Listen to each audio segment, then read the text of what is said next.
Boa noite, irmãos.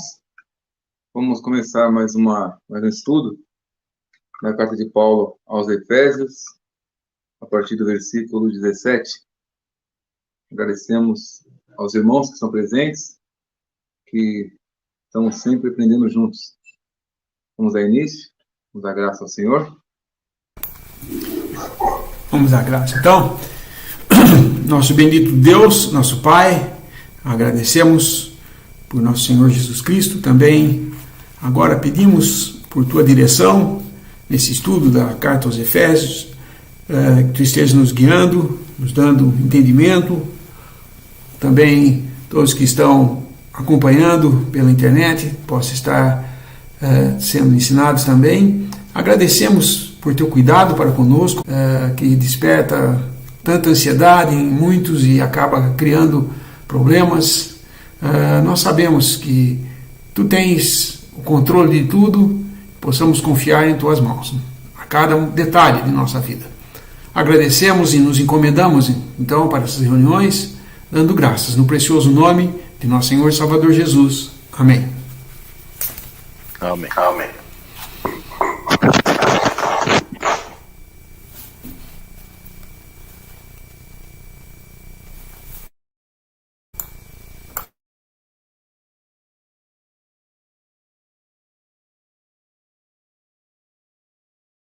Está sem som, Haroldo.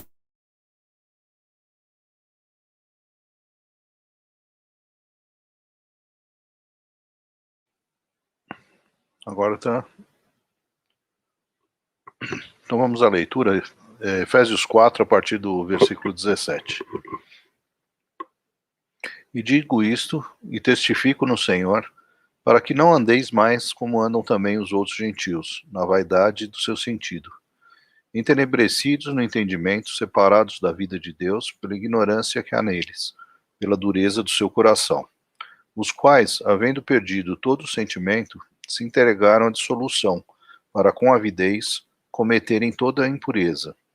Mas vós não aprendestes assim a Cristo, se é que o tendes ouvido, e nele fostes ensinados, como está a verdade em Jesus.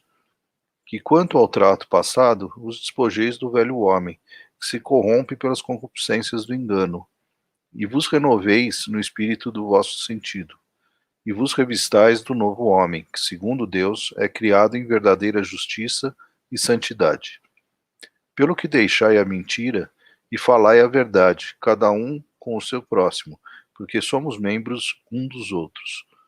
Irai-vos e não pequeis, não se ponha o sol sobre a vossa ira, não deis lugar ao diabo. Aquele que furtava, não furte mais, antes trabalhe, fazendo com as mãos o que é bom, para que tenha que repartir com o que tiver necessidade. Não saia da vossa boca nenhuma palavra torpe, mas só a que for boa para promover a edificação, para que dê graça aos que a ouvem. E não entristeçais o Espírito Santo de Deus, no qual estáis selados para o dia da redenção. Toda amargura e ira e cólera e gritaria e blasfêmias e toda malícia seja tirada de entre vós. Antes, sede uns para com os outros benignos, misericordiosos, perdoando-vos uns aos outros, como também Deus vos perdoou em Cristo.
Nós vamos agora ver Paulo falando do andar em santidade, do andar apresentando as características da nossa associação com Cristo, que é o dever, né, do cristão, do que realmente confessa que crê no Senhor Jesus Cristo como seu Senhor, então deve procurar em sua vida caminhar de acordo com o nome o qual ele se coloca como seu Senhor.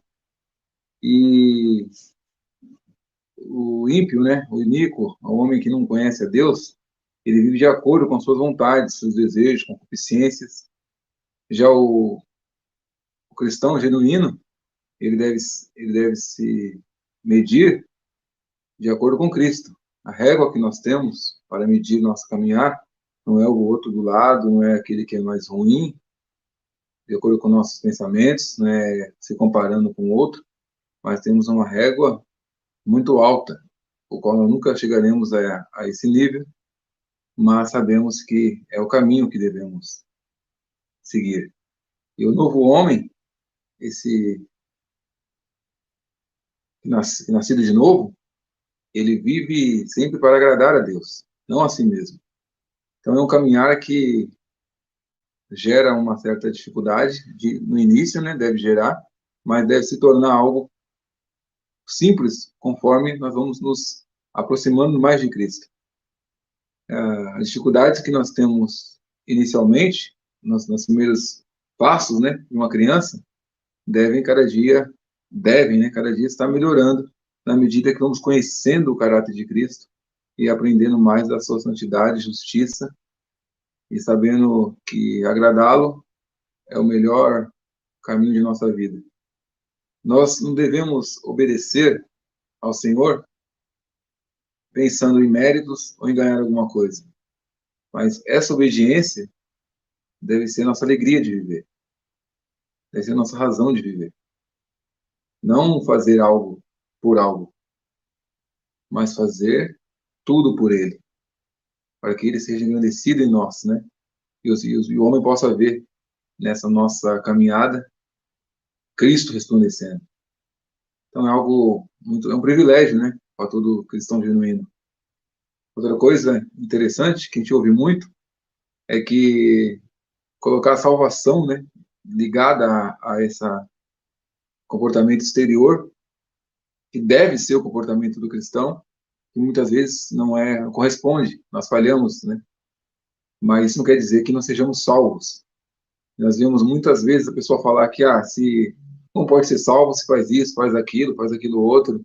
Realmente, aos olhos humanos, nós podemos achar que a pessoa não está dando testemunho de acordo com aquilo que professa. Mas a salvação não é nós que vamos julgá-la, né? Só quem sabe é Deus. Então, uma coisa é que nós agradamos a Deus porque somos salvos. Não fazemos isso para ser salvo. É diferente. Há algo em nós que nos leva a fazer aquilo que agrada ao Senhor. Não fazemos para que sermos salvos. Então, isso é um ponto fechado, não tem mais o que discutir. Salvação é pela graça, mediante a fé. Isso não vem de vós, é dom de Deus. E desenhar esse versículo, né, às vezes, tem que desenhar, não vem de vós, é dom de Deus. E isso não é imutável. Agora, o que eu vou fazer com isso na minha vida, como eu vou responder essa verdade na minha vida, aí é testemunho. É eu e Deus, né? E a verdade que realmente eu comprei e a fé que eu realmente professo exteriormente vai representar o que eu fiz com essa verdade e o que eu estou fazendo com ela diante dos homens. Até aí.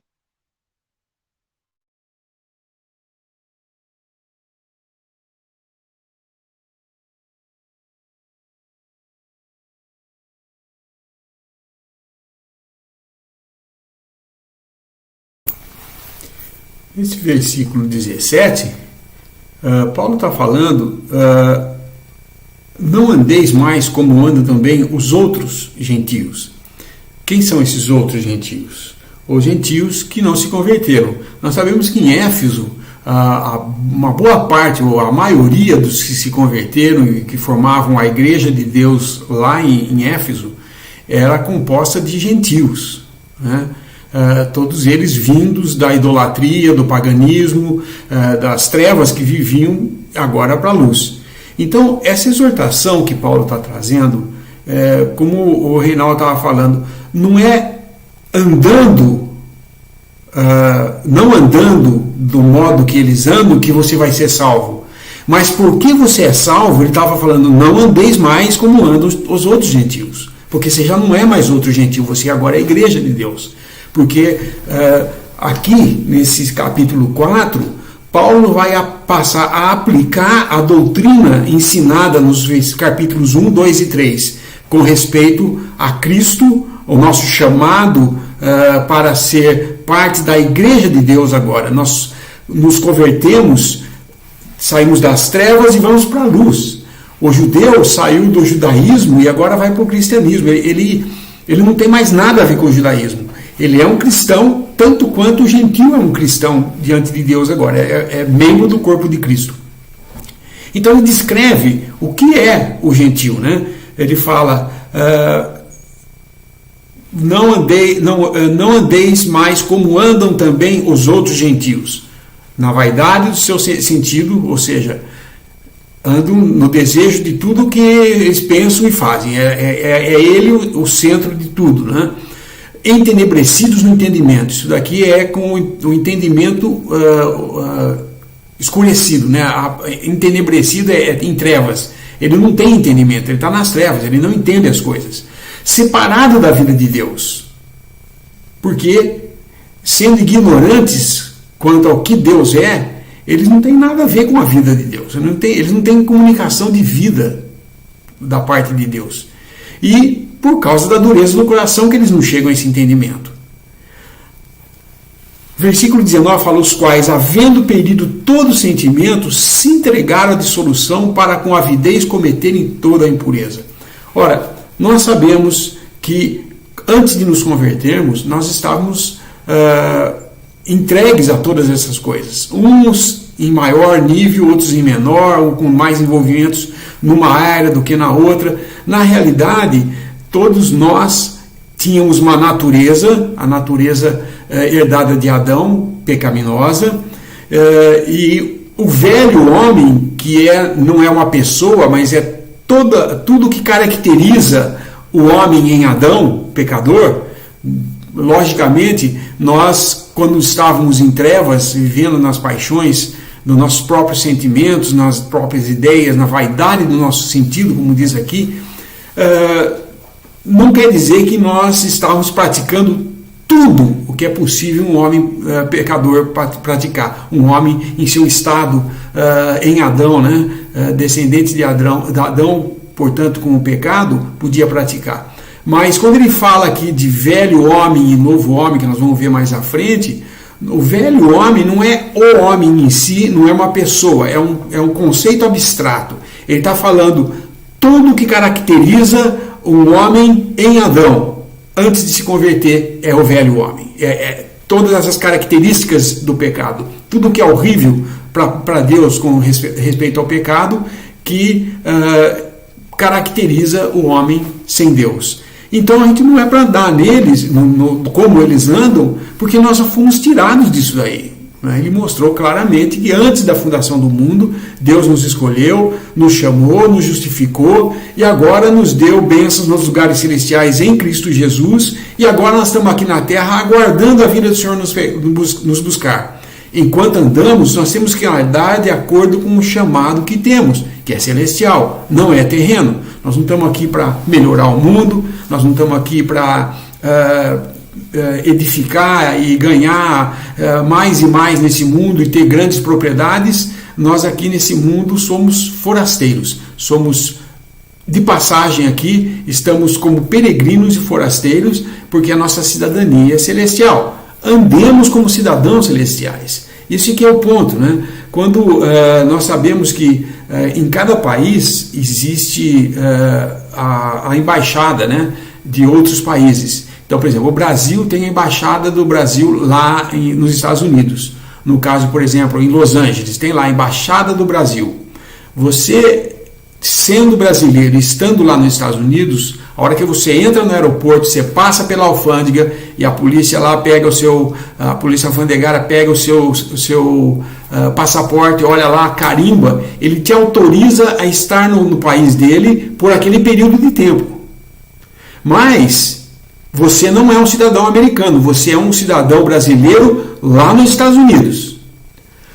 A única vez que você nos Estados Unidos pode pisar em terreno brasileiro é quando você entra na embaixada. A partir do momento que você passa do portão para dentro, você está no Brasil, lá nos Estados Unidos. A embaixada do Brasil nos Estados Unidos, lá dentro, a autoridade é o Brasil.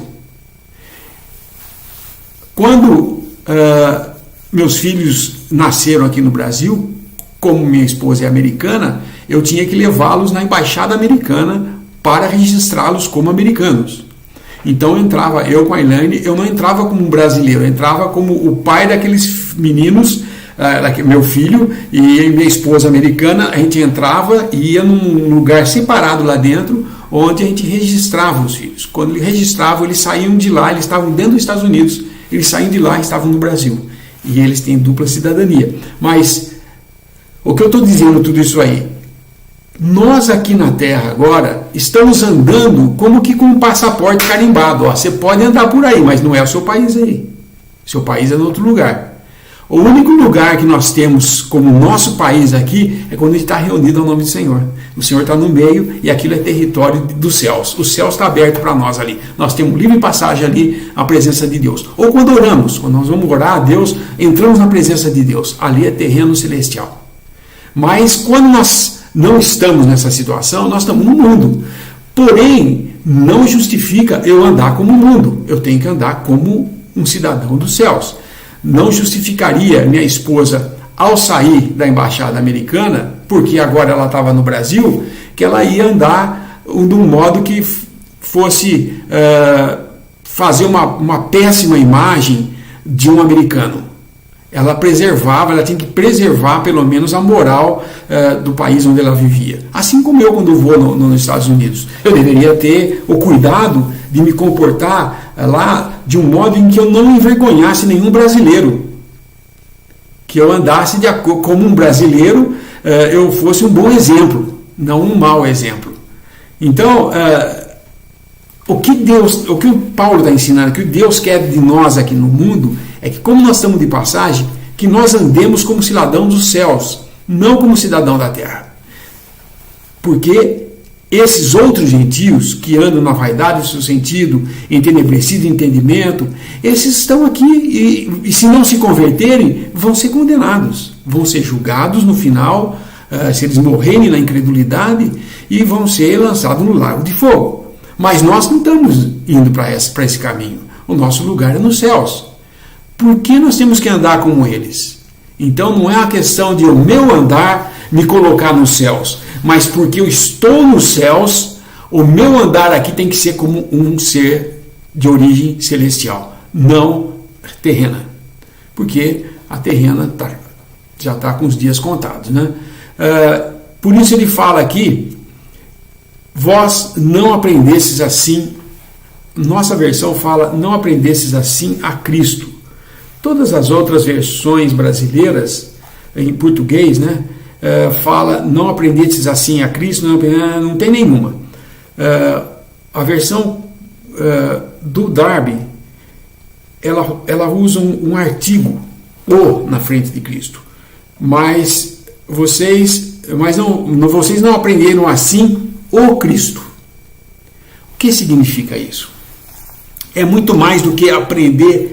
Nós aprendemos Cristo, ou seja, esse o Cristo envolve a verdade, toda a verdade que há em Jesus e que nós entendemos como sendo Cristo a cabeça e a igreja aqui na terra.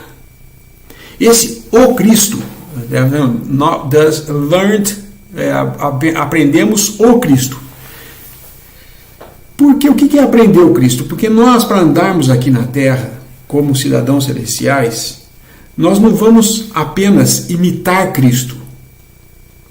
Nós vamos saber, conhecer Cristo, conhecer o Cristo, e aí andarmos como sendo membros desse cabeça que está nos céus. É muito diferente de ser um cristão que só fica querendo, e aliás está cheio disso na cristandade, cristãos que querem imitar a Jesus sem conhecer a Jesus. Você tem que ter, sem conhecer o Cristo. Ele pouco conhece de todas as bênçãos nos lugares celestiais. Ele só pensa em termos de salvação para si. O que ele pode ganhar dessa salvação em Cristo Jesus. A maioria fica só no Evangelho. Ele nunca vai além para saber qual é o propósito de Deus em enviar seu Filho. Só salvar pecadores? Não. Salvar pecadores para que eles, agora justificados, manifestem toda a beleza moral que há em Cristo Jesus. Isso é o que nós devemos andar. Por isso que nós devemos andar desse modo, porque nós estamos aqui agora para mostrar ao mundo o que Deus pode fazer com um pecador. Transformar pobres pecadores como nós em pessoas que agora conhecem a Deus e têm relação direta com Deus, de filiação, como ele mostrou no primeiro capítulo, feitos filhos, somos agora co-herdeiros com Cristo, temos bênçãos nos lugares celestiais em Cristo Jesus, somos para manifestar isso daqui na terra. Então é desse modo que nós devemos andar. Por isso que ele fala, vós não aprendestes assim o Cristo. Só se é que tendes ouvido e nele fostes ensinados, como está a verdade em Jesus.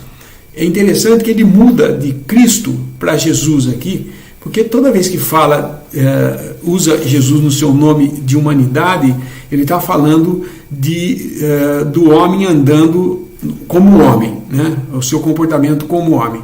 E quando ele fala de Cristo, ele está falando de um homem nos céus agora, perfeito, assentado à direita de Deus.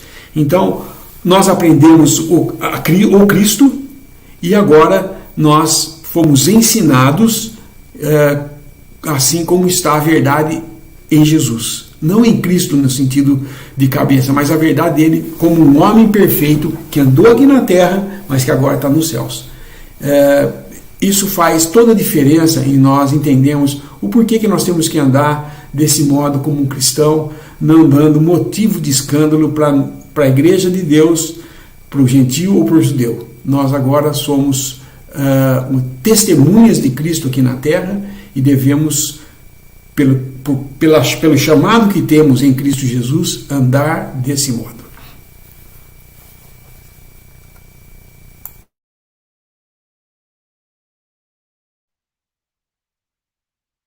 Quanto mais desejamos fazer a vontade do Senhor, mais aumenta o conflito dentro de nós.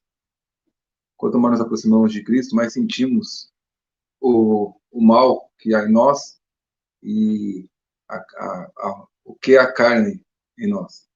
Se nós não estamos nos aproximando de Cristo, não nos interessamos por Cristo, como o irmão falou, nós também não vamos perceber as coisas que Deus deseja fazer em nós.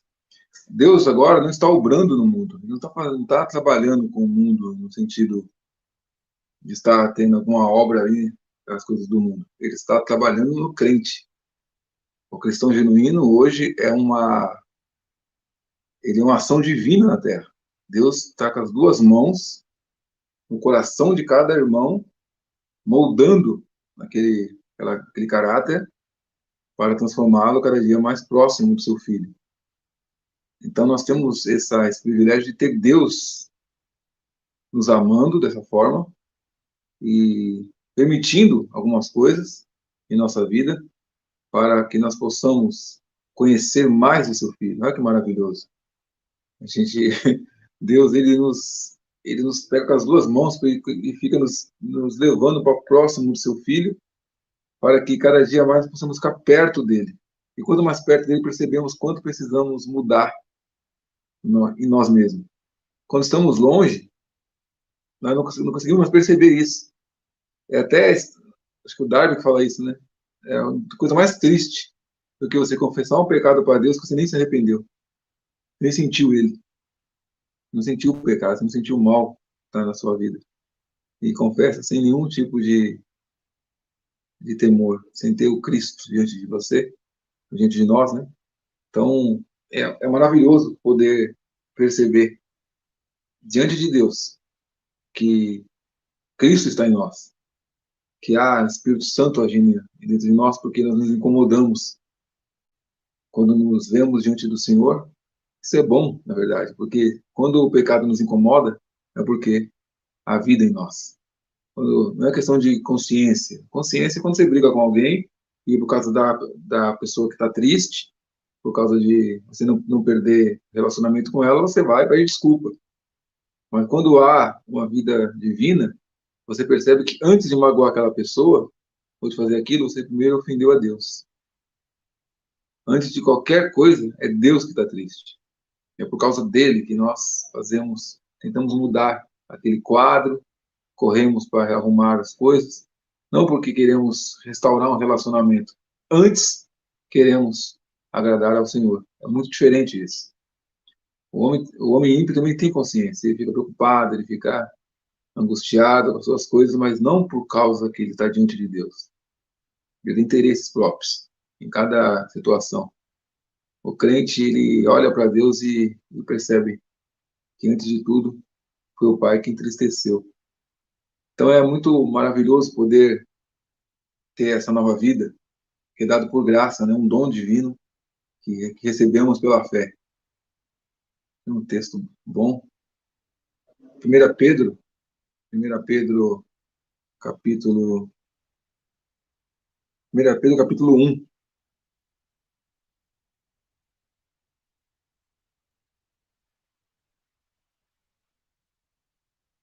Capítulo 1 é no versículo 13. 13 vai.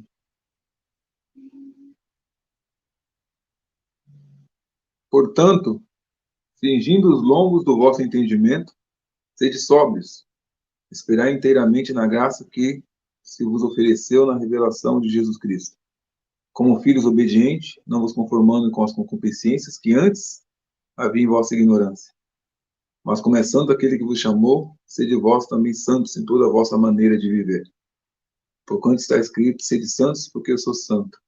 O versículo 20, o qual, na verdade, em outro tempo foi conhecido, ainda antes da fundação do mundo, mas manifestado nos últimos tempos por amor de vós. E por ele credes em Deus. Jesus todos mortos lhe deu glória, para que a vossa fé e esperança estivessem em Deus. E o 22, né? Purificando as vossas almas na obediência à verdade, para a caridade fraternal não fingida. Amai-vos ardentemente uns aos outros com um coração puro, sendo de novo gerados, não de semente corruptível, mas da incorruptível pela palavra de Deus, e viva e que permanece para sempre. Então não é algo de consciência, né? É uma vida divina que nos foi dada. É um amor sincero, né? Sincero um pelo outro, que nos encoraja. É como nós olhássemos para aquilo que Cristo fez por nós, nos constrangêssemos com o amor que Ele tem por nós, e por causa disso, nossa vida, você é a nossa gasolina, né? É o motor da vida do crente, é o amor de Deus. O que nos faz viver e acordar todo dia é saber que somos amados por Deus, o nosso Senhor Jesus Cristo, que nos salvou ainda nessa ignorância que estávamos. Isso nos constrange a poder se esforçar, né? No mínimo, para agradá-lo dia após dia.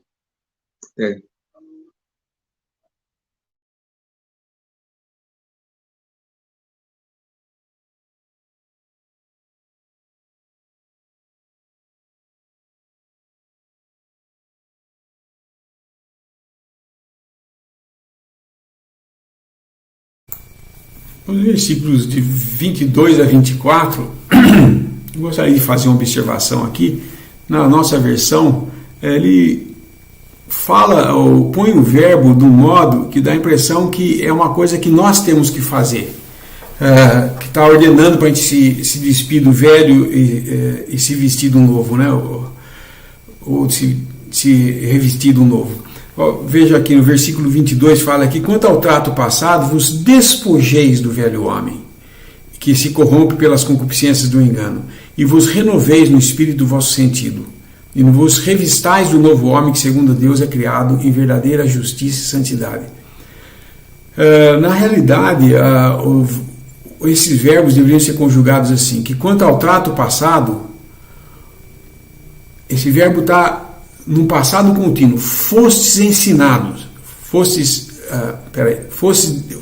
despojados do velho homem, que se corrompe pelas concupiscências do engano, e fostes renovados no espírito do vosso entendimento, para que vos revistais, aqui e fostes revestidos do novo homem.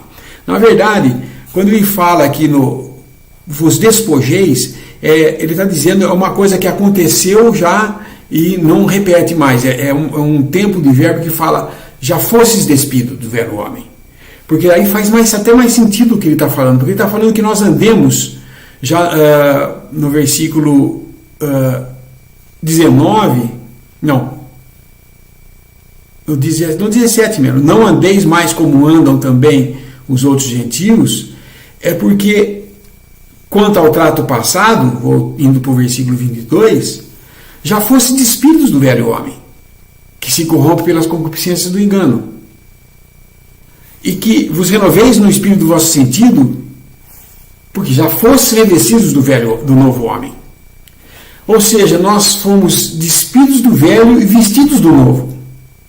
Agora, o que é esse novo homem? Eu já falei, não é Adão, não é a velha natureza, não é a nova natureza que ele está falando aqui. Ele está falando de todas as características que definem o que é o novo e o que é o velho.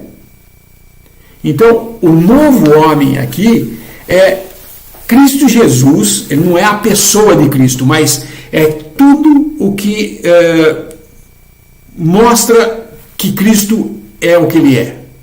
Ou seja, todas as características de Cristo ressuscitado dentre os mortos e agora em uma nova raça de criação de Deus.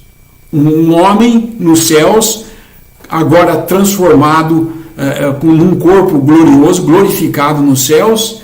Ele tem tudo, todas as suas características compõem esse conceito abstrato de novo homem. Então não é assim. Muitas vezes a gente vê pessoas falando assim: então eu caí num erro aí e tal. Você vê, é o velho homem querendo agir. Não, o velho homem não tem vontade própria nem nada, porque ele não é uma pessoa e ele não é uma influência. Ele é a característica daquele que realmente está falando, que no caso seria Adão e Cristo nos céus. Adão como a velha natureza e agora Cristo nos céus, nessa característica com todas as características do novo homem, não mais do velho, porque o velho, todas as características do velho foram tratadas na cruz, porque tudo que caracteriza o velho homem, o velho homem é a característica dessa natureza caída, e é pecado, foi todo tratado na cruz. Não é que nós temos que nos desfazer dos nossos pecados, nós temos que confessar. Quando cremos em Jesus como Salvador, nós confessamos, e o Senhor Jesus nos livra, nos salva de tudo isso. Nós somos isentados de acusação agora, porque Cristo já sofreu por nós, tomou nosso lugar lá na cruz, e eu agora já não tenho mais condenação, já não tenho mais contas a prestar com Deus, porque Cristo fez isso por mim. O que eu faço agora? Tendo sido despojado do velho homem, ou seja, de todas essas características, eu agora sou revestido do novo homem, que é o Espírito Santo habitando em mim. Eu tendo conhecimento do que Deus é, conhecimento de o Cristo, que é tudo que foi ensinado no capítulo 1, 2 e 3, é o Cristo, ou seja, o propósito de Deus em Cristo Jesus de fazer todas essas coisas.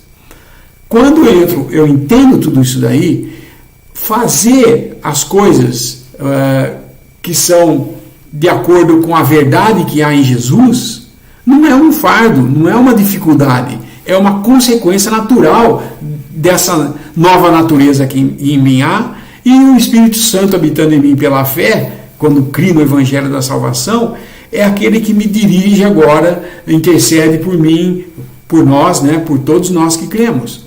Então, nós não podemos confundir o novo homem com Cristo. Ele não é Cristo em pessoa. O novo homem é um termo que significa todas as características dessa nova raça de criação em Cristo Jesus. E o velho homem não é a velha natureza e não é a carne, porque a carne, essa sim está em nós. Ora, se eu falasse que eu me despi do velho homem e ela fosse a carne, eu já não tinha mais a carne, né? Eu já não tinha mais pecado. Mas não é, nós fomos despidos do velho homem porque em Cristo Jesus tudo foi colocado nele. E agora eu já não tenho essa carga sobre mim, dessa característica de Adão, do pecado de Adão.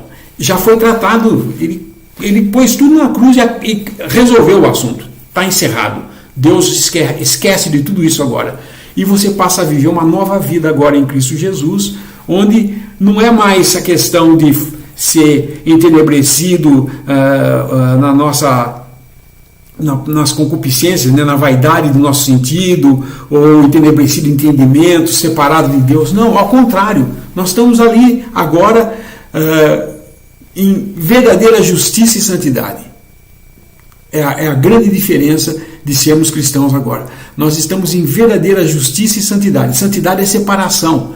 E agora tudo que ele vai ser tratado nesse capítulo 4 em diante é a separação do mal. Porque nós não somos mais do mal. Nós temos que nos separar dele, porque nós somos santos. Porque Deus é santo, não porque nós somos santos.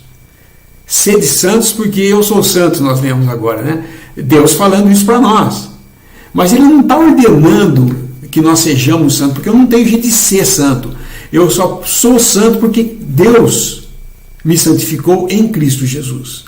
Somente em Cristo nós temos qualquer... tudo que nós temos, né, em Cristo Jesus, mas qualquer sentimento que nós tenhamos para com Deus vem dele. Se nós amamos é porque ele nos amou primeiro. Se nós andamos em santidade é porque ele é santo. E tudo que nós fazemos agora é porque ele é. E nós temos que reconhecendo isso, nós andamos de acordo com a verdade que está em Cristo Jesus. Entendemos agora o que é o Cristo, o propósito de Deus com Cristo, por que Deus enviou Cristo ao mundo, nós entendemos quando cremos, e agora nós podemos andar naquilo que é um ensinamento de toda a verdade que está em Cristo Jesus. Em Jesus, né, como homem. Ali estava a verdade. Por isso que ele pôde, em vida, falar: eu sou o caminho, a verdade e a vida. Qual de nós poderia dizer isso? Nenhum de nós. Mesmo agora, sendo cristãos, eu não posso dizer eu sou o caminho, a verdade e a vida. Cristo é o caminho, a verdade e a vida. E eu estou nele. Então a verdade está nele. Mas eu tenho essa verdade nele. Porque nele nós temos todas as coisas agora. Porque Deus nos incluiu nessa nossa nova raça de criação em Cristo Jesus. Cristo ressuscitado dentre os mortos. Nova coisa. Tudo novo. Agora Deus está tratando conosco de uma maneira completamente diferente. Não pela lei que mata, porque a letra mata, mas por meio do Espírito Santo, esse vivifica. Traz vida. Nós andamos hoje pela lei de espírito de vida, não pela lei que leva à morte. Então, toda a diferença do cristão é: nós agora estamos em Cristo Jesus. Andemos como cristãos, não como os gentios, os outros gentios que não têm Cristo. Fica bem declarado aqui no que Paulo está ensinando, que nós estamos aqui no mundo para ser testemunha da verdade que há em Cristo Jesus.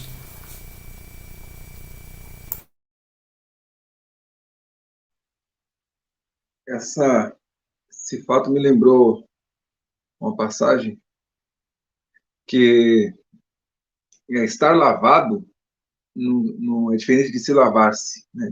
Porque ele não se lava, ele já está lavado. Ele já foi lavado. É algo que já aconteceu.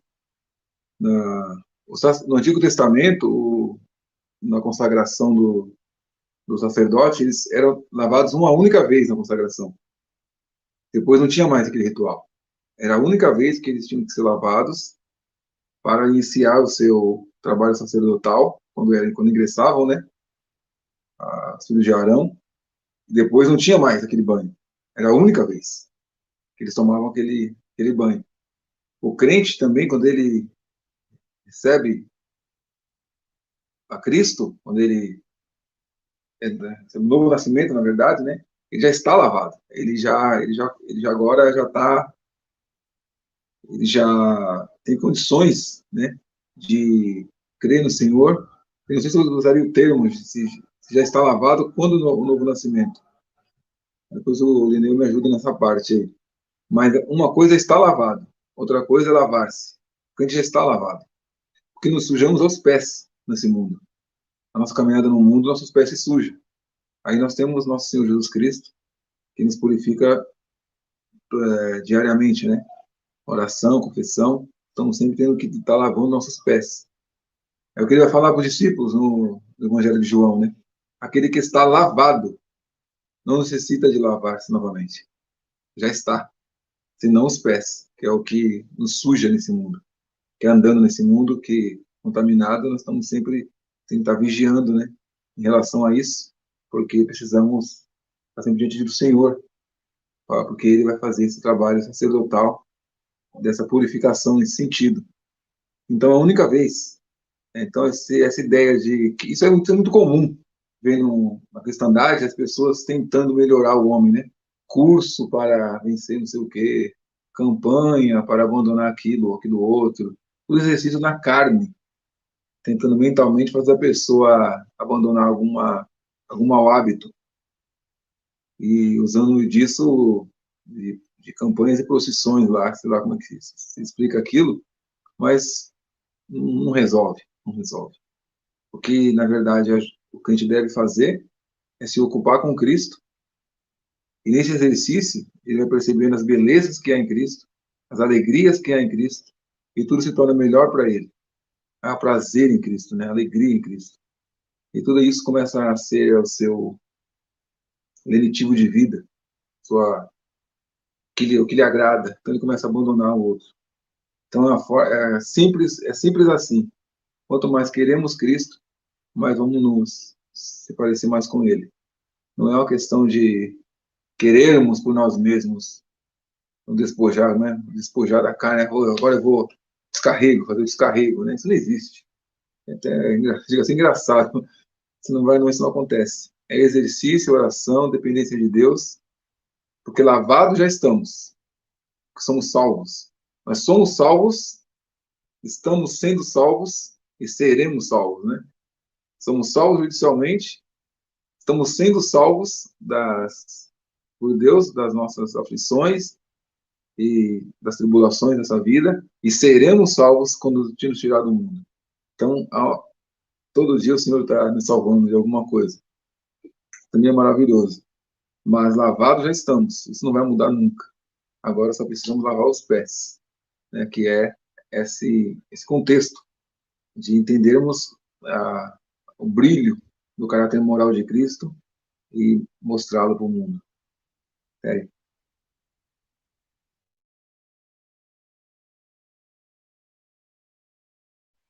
A passagem dos sacerdotes está em Êxodo 29. Vamos quiser depois olhar lá, Êxodo 29, que mostra a consagração dos sacerdotes, que é no versículo 4. Aí a consagração do sacerdote. Eles tomam esse banho aí no versículo 4 e depois não precisa mais. Ele não é repetido. É uma tipologia aí do que é ser sacerdote para Cristo. É a única vez que você se lava. Ele nos lava, né? É.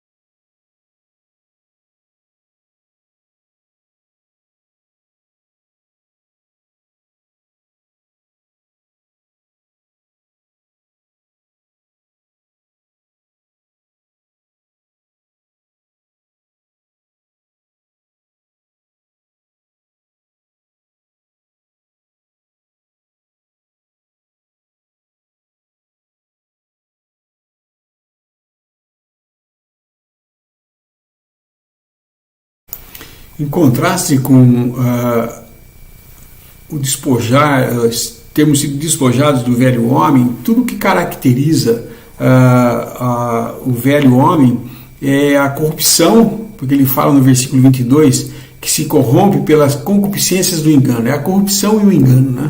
Em contraste com o 24 do novo homem, que é criado em verdadeira justiça e santidade.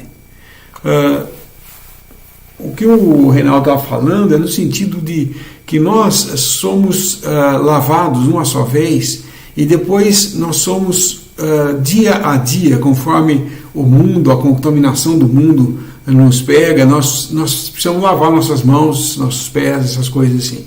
O sacerdote realmente era aquele ritual de lavagem de todo o corpo, da roupa e tudo mais, era uma vez só. Mas eles tinham, toda vez que eles vinham da rua, eles entravam no santuário, eles tinham que lavar as mãos, tinham que lavar os pés, eles tinham que ter tirar as impurezas que vinham impregnando, né, nas suas vestes. Mas no sentido de tomar um banho total, como se ele estivesse sendo consagrado de novo, né? A consagração era uma vez só. Não precisava ser, a cada pecado, você tem que se consagrar sacerdócio porque se perdeu o sacerdócio. Não era assim, né? Eles tinham que se purificar. Se, por exemplo, um sacerdote tivesse contato com um morto, ele tinha que ficar um tempo para se purificar. Haveria um período de purificação. Mas quando ele voltasse, ele não precisaria passar pelo ritual outra vez da lavagem. Ele era apenas purificado, considerado limpo daquilo, sacrificava um animal e voltava a ter a sua função normal, né? Do mesmo modo conosco, né? Nós, quando cremos em Jesus Cristo, cremos que Ele morreu por nossos pecados, aceitamos a Ele como Salvador, o assunto dos nossos pecados foram tratados de uma vez só. Deus não vai tratar disso de novo. Quando nós pecamos, nós não vamos outra vez confessar pecado e pedir perdão para Ele. Perdoa pelos pecados que eu cometi, que eu fiz isso, aquilo e isso, aquilo. Não, isso já foi perdoado na cruz, gente. O que nós trazemos a Deus confessamos o pecado a Ele e sabemos que já foi pago, porque o sangue de Jesus nos purifica de toda a culpa. É engraçado a gente entender isso, né? Que fala disso daí em 1 João, né? Quando você confessa, o sangue de Jesus nos limpa da consciência, da acusação de que pecamos. Nós não temos mais acusação, nós estamos livres disso daí. Deus nunca vai falar, olha, eu salvei, Cristo morreu, levou o juízo lá na cruz, mas depois disso você pecou, agora você tem que pagar esse pecado. Não, Ele morreu por todos, gente. Não tem, no que diz respeito a mim, Ele morreu pelos meus pecados passados, presentes e futuros. Então, por que eu preciso confessar? Porque eu tenho que ter esse exercício de me limpar quando eu sou contaminado pela carne. Quando eu dou trela para a carne e deixo ela agir, é isso que vai acontecer. Porque, quanto ao velho homem, foi crucificado na cruz, ou seja, todas as características do que pertence ao velho foi conjugado na cruz. Eu não preciso me tornar um novo homem, a cada vez que eu peco, falo, agora tem que ser um novo homem de novo. Não é novo homem, novo homem é as características que estão em Cristo. Então, quando eu peco como cristão, e é o pior tipo de pecado, porque peca conscientemente, peca na luz, mas tem caminho de volta. A graça e misericórdia de Deus permite que você, confessando, e confessar não é só falar, eu pequei, viu? Estou livre dessa, vou para a próxima, vou pecar outra vez amanhã e vou confessar de novo, vou vivendo minha vida de pecados e confissões. Não é isso daí. Você tem que entender que o pecado é tão terrível para Deus que custou a vida do seu filho. E quando você cai em pecado porque permite o pecado na sua vida, você está acrescentando dores a Cristo. Só isso você está fazendo, nada mais. Então você deveria ter um profundo pesar de quando peca, não assim levar a graça de Deus de um modo leviano. A graça de Deus já pagou tudo, então eu posso fazer o que eu quiser. Não, isso daí é não entender o que é a graça de Deus. Ao contrário do que pensam, isso aí é não entender o que é a graça de Deus. É fazer pouco da graça de Deus e fazer libertinagem do que Deus, deturpar o que Deus fez em graça para conosco. Ele não nos salvou para que agora nós vivêssemos livres para pecar, mas Ele nos libertou do pecado para que pudéssemos servir a Deus em liberdade. Porque antes nós servíamos a Satanás, éramos escravos do pecado. Agora nós somos filhos de Deus, mas servimos a Deus. Servimos como aquele servo que foi libertado, ganhou a alforria, mas ele amava muito o seu Senhor e preferiu continuar servindo ao Senhor, mesmo sendo livre. É o que acontece conosco. Nós estamos libertados de tudo isso. Fomos libertados do pecado, das garras de Satanás. Fomos tirados das trevas, do poder de Satanás, para poder agora servir a Deus. E servimos como aquele escravo que foi libertado e por agora amar aquele que pagou o seu resgate, e o resgate que ele pagou é um resgate de comprou para libertar. Ele não comprou para que nós fôssemos escravos de um outro senhor, mas que fôssemos agora servir em liberdade e por amor. Isso é a pura graça de Deus. Não vamos fazer pouco da graça de Deus, porque Deus quer que nós sejamos nesse mundo a manifestação para as hostes celestiais do que Deus é em amor e graça e em misericórdia para conosco. Graça, volto a repetir, é dar o que não merecemos. Misericórdia é não dar o que nós merecíamos. Então nós merecíamos a condenação, nós merecíamos o inferno.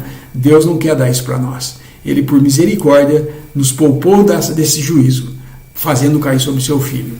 E Ele agora, não merecíamos ser salvos, Ele gratuitamente deu para nós a salvação em Cristo Jesus. Agora sou um filho de Deus por pura graça e por misericórdia, não ando mais como os outros gentios andavam, porque fui despido do velho e agora fui revestido do novo, e agora vivo em novidade de vida e com o propósito neste mundo de servi-lo por amor, pelo que ele fez por nós, e engrandecer esse nome, glorificar esse nome.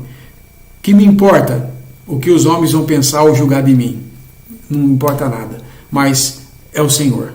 Deve ser o objeto de nossa vida, o centro de nossa atenção em todas as coisas, e toda vez que nós buscarmos qualquer coisa que seja para justificar alguma coisa que nós fizemos, nós estamos buscando os nossos interesses e não de Cristo.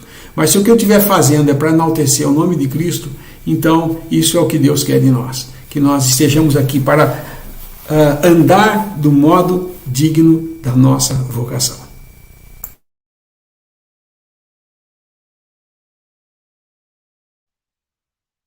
Essa misericórdia que recebemos de Deus, eu acho interessante que essa palavra misericórdia, ela é a mistura, é a junção de duas palavras, né?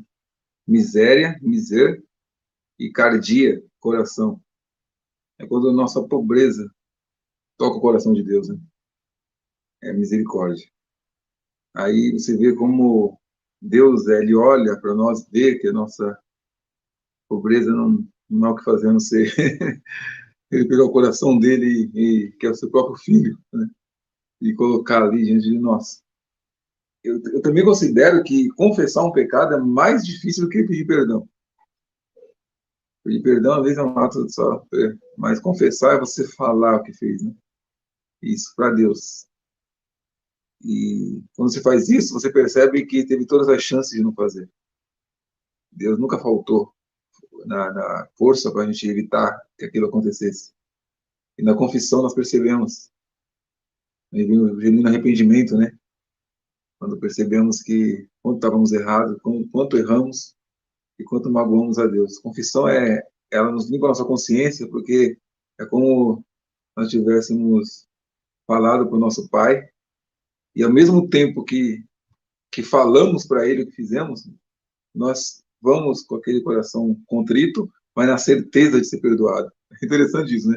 Você vai sabendo que errou, mas mesmo assim sabendo também que vai ser perdoado, pela certeza da obra que Cristo fez. Então é uma mistura de, de arrependimento, né? Estar ali no sentido andando em arrependimento e sabendo que é amado. É uma coisa muito maravilhosa. Só Deus pode fazer isso no coração daquele que crê. Trazer o amor, né, diante no coração contrito e a certeza que vai ser perdoado e que Deus está cuidando da gente. Até aí.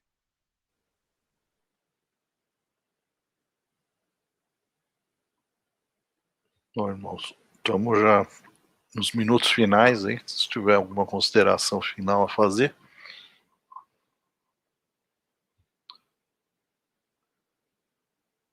Então podemos escolher já um hino.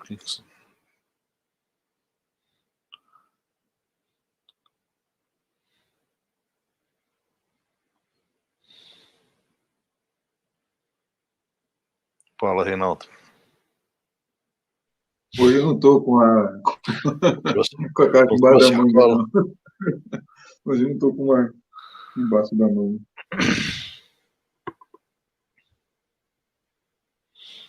Vamos pôr aqui, então. Já que nós falamos que somos peregrinos, vamos.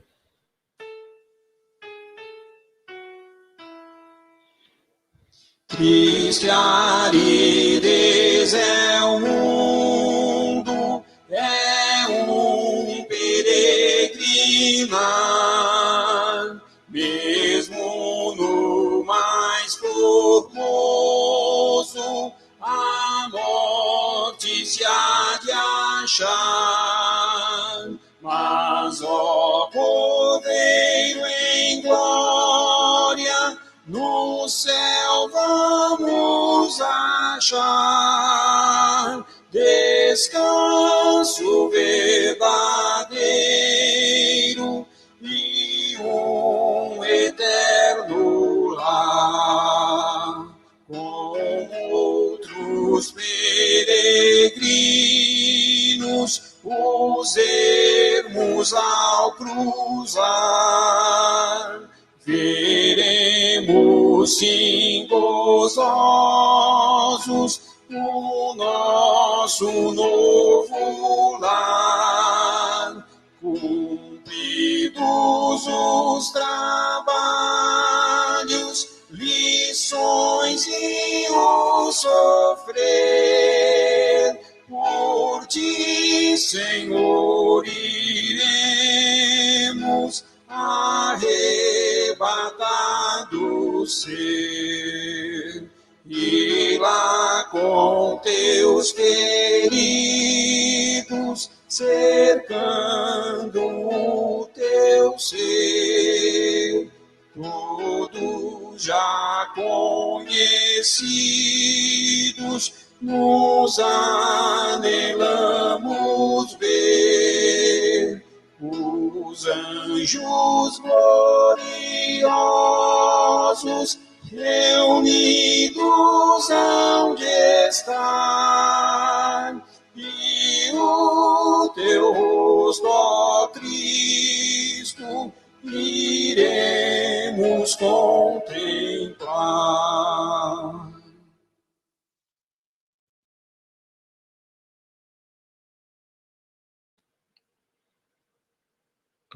Podemos então dar graça para encerrar? Você pode dar graça, Reinaldo, por favor, para encerrar?